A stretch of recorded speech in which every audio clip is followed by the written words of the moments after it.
A homeless girl returned a young billionaire's lost briefcase. What she did next melted his heart. She was hungry, poor, and had no proper place to sleep.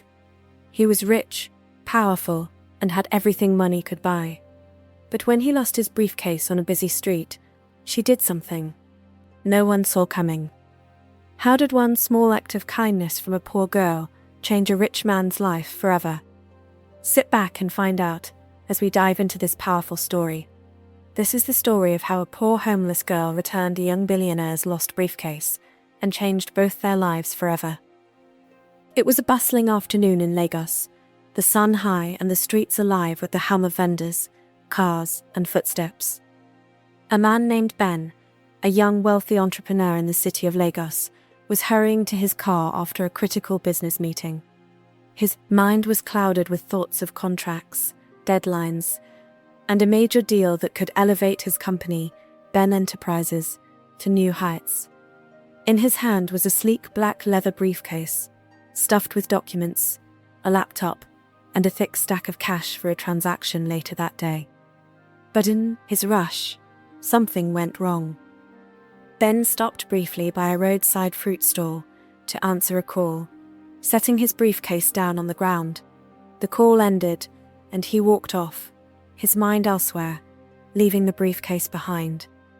He drove away in his polished SUV, unaware of the costly mistake he'd made.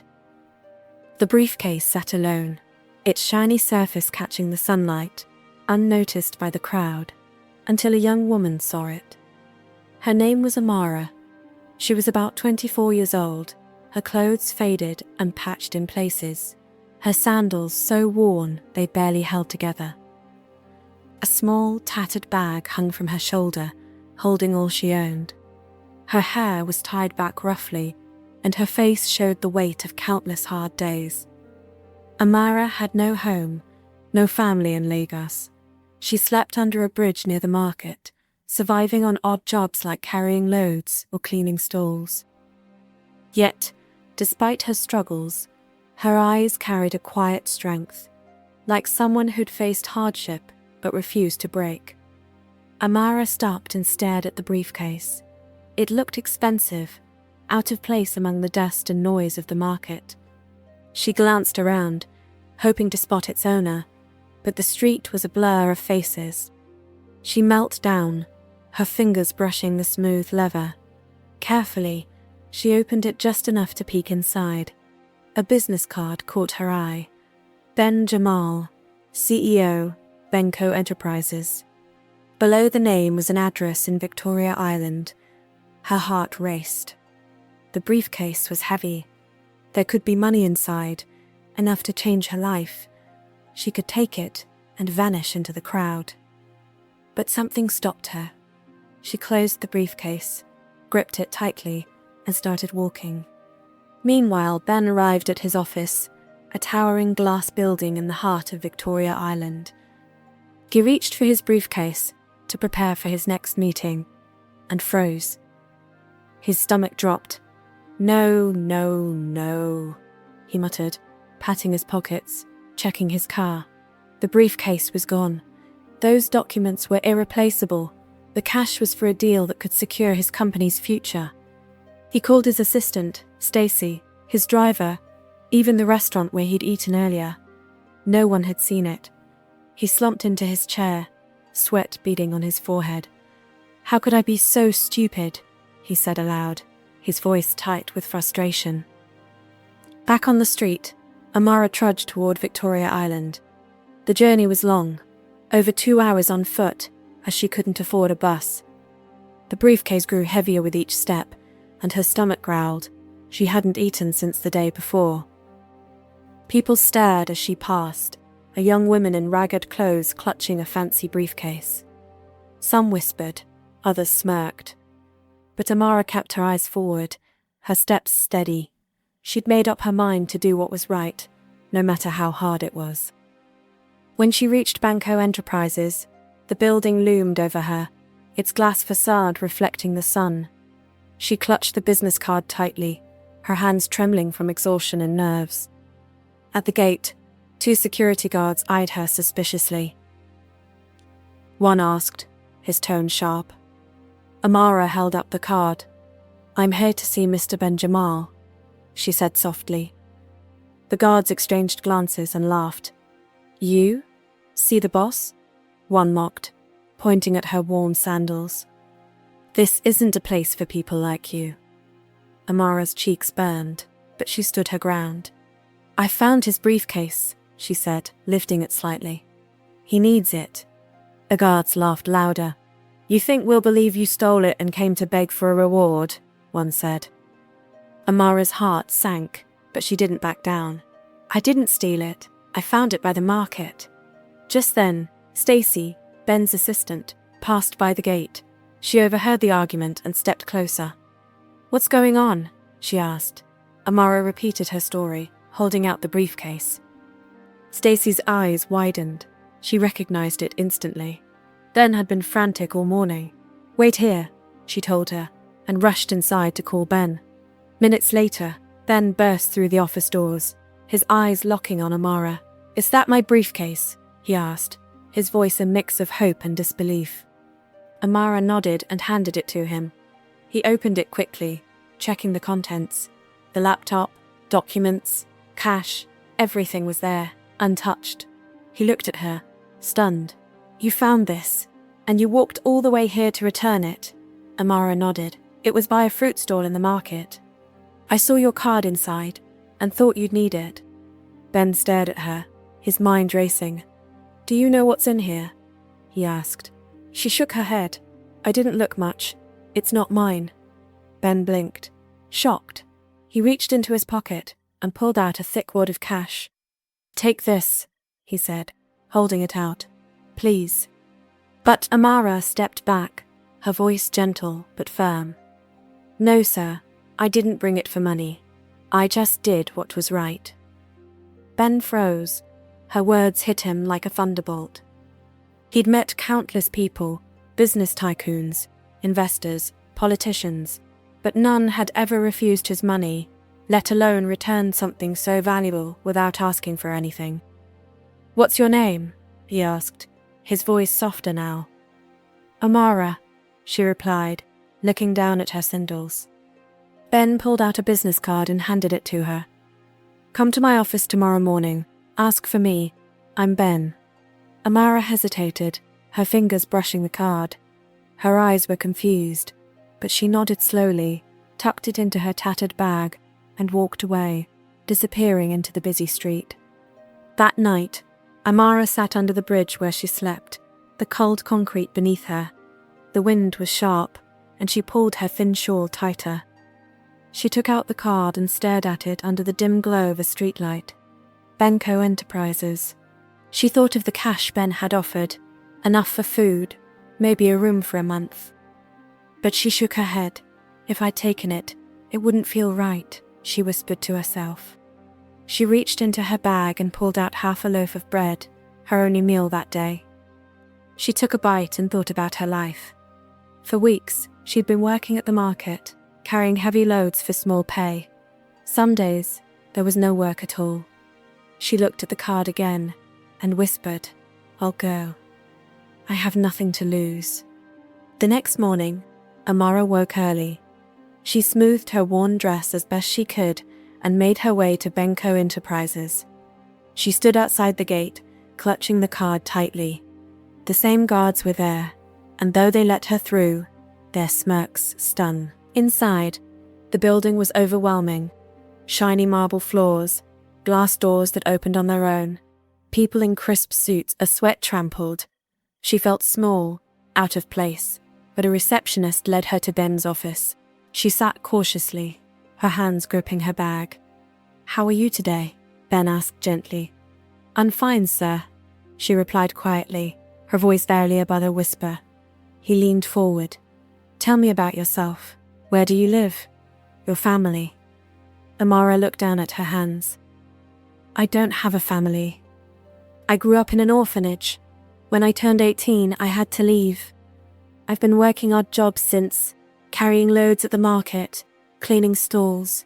I sleep under a bridge near the market. Ben's face grew serious. That must be hard. She nodded slightly. Did you go to school? He asked.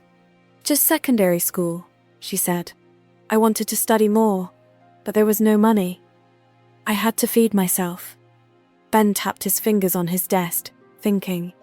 Then he looked at her again. Amara, I want to help you, but not just with money. I want to help your future. Her eyes widened. Sir. Ben smiled. I'll get you a personal tutor to prepare you for university exams. And I want you to work here. Not heavy work, just organizing files, helping in the office. You'll be paid every month, and I'll arrange a room in the staff quarters so you don't have to sleep on the street. Amara's lips trembled. Sir, thank you, sir, she whispered, tears welling up. She couldn't believe it.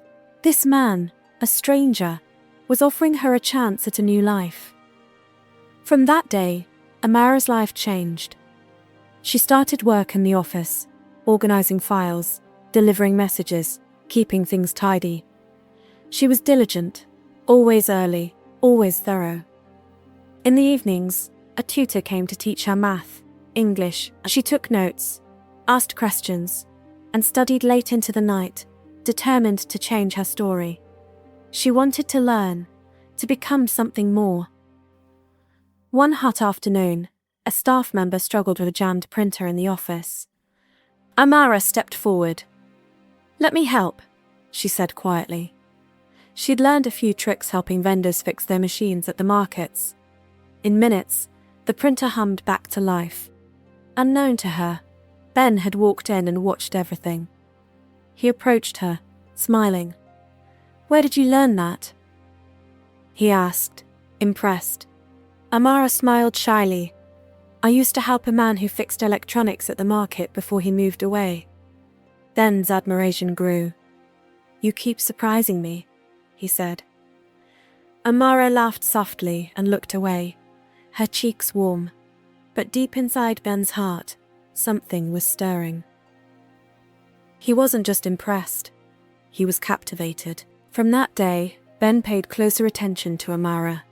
He noticed how she worked without complaint, how she greeted everyone with a smile, even those who whispered behind her back. During breaks, she'd sit in the corner with her books, her finger tracing each line so she wouldn't miss a word.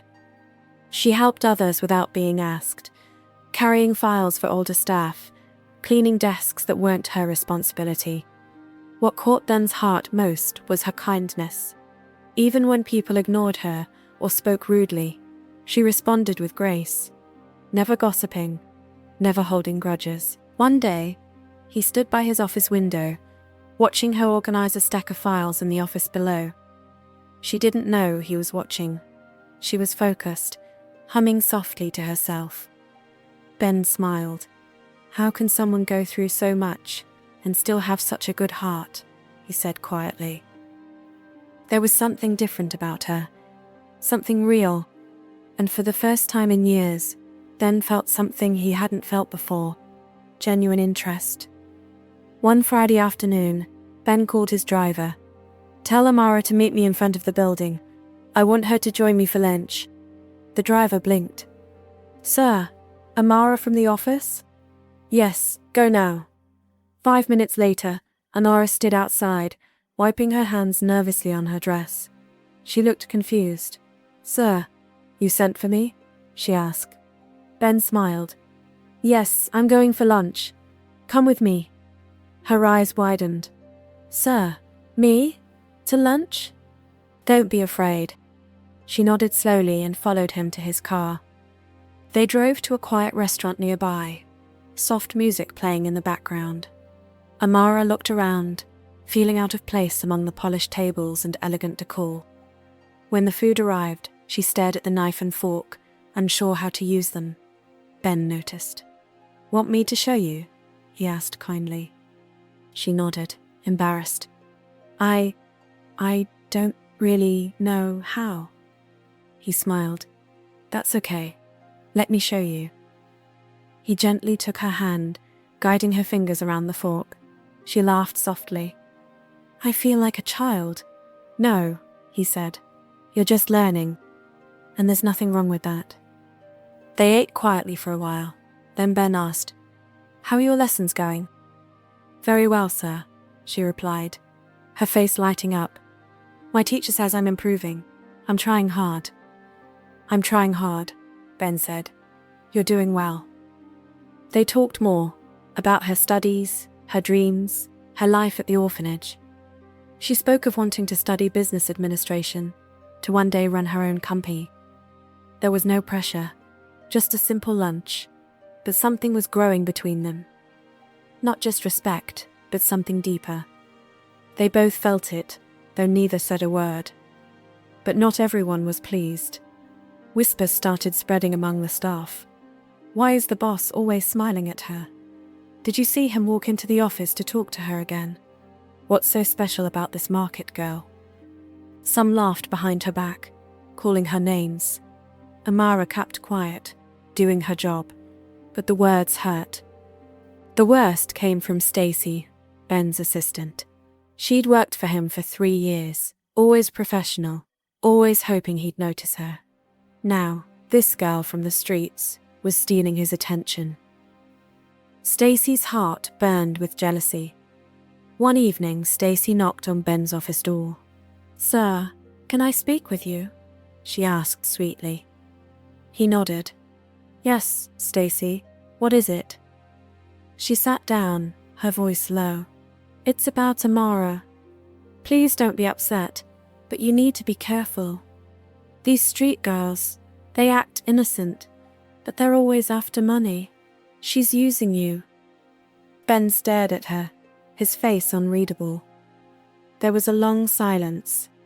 Then he said quietly, "Thank you, Stacy. You may go." She smiled to herself as she left, thinking she'd planted doubt. But Ben didn't believe a word. He faced more warnings from his business partners. At a private dinner, one cleared his throat. "Ben, we've heard about this girl, a cleaner at your company." Another added, "You're spending a lot of time with her. People are talking." Ben smiled lightly, but stayed silent. "You're a big name now," the first continued. "You need to be careful. Stories like this can hurt your reputation." Another nodded. "Help her if you want, but keep your distance. You know how Lagos is. Rumors spread fast." Ben folded his hands. "I understand your concern," he said calmly, "but Amara is just someone I'm helping." "I'll handle it," they nodded, but their words lingered in his mind. Amara felt the weight of the whispers too. Gold digger, some called her. She's trying to trap the boss. The words cut deep, but she kept her head down, focusing on her work and studies. But the pressure grew heavier. One night, alone in her room at the staff quarters, she sat on her bed, her hands shaking. She held her lesson books, but tears blurred her pages. "I didn't come here to be insulted," she whispered. She thought of her life, no family, no real friends, no place to call home. Now, everyone saw her as a thief, as if she'd tricked her way into Ben's world. She tried to stay strong, but she was tired. That night, while everyone slept, Amara folded her clothes into her bag, placed her books neatly on the bed, and zipped it up. She looked around the small room one last time, then walked out into the night. She didn't know where she was going, but she couldn't stay where she wasn't wanted. The next morning, Ben walked into the office, expecting to see Amara organizing files, but she wasn't there. He asked another staff member, "Have you seen Amara?" The man shook his head. "No, sir, she didn't come today." Ben checked her room at the staff quarters. It was empty, her bed neat, her bag gone. His chest tightened.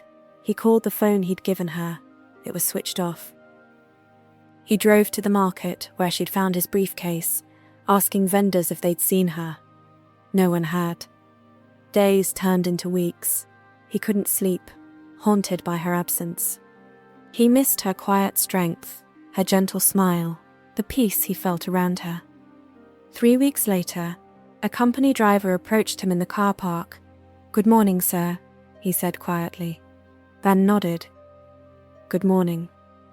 The driver glanced around and lowered his voice. "Sir, I saw that girl, Amara. She's working at a market in Yaba, selling vegetables." Ben's heart leapt. "Are you sure?" "Yes, sir. I saw her yesterday evening." Ben didn't wait. He grabbed his car keys. "Take me there." The drive to Yaba felt endless. Ben's hands gripped the wheel, his mind racing. When they reached the market, the air was thick with the noise of vendors and buyers. Then he saw her, Amara, arranging tomatoes at a small stall. She looked thinner, her face tired, but her eyes still held that quiet strength. He stepped out of the car and called, "Amara!" She froze, her hands trembling as she set down a tomato. She turned slowly, her eyes meeting his. "How did you find me?" she asked softly, wiping her hands on her apron. "I left on purpose," she said, looking away.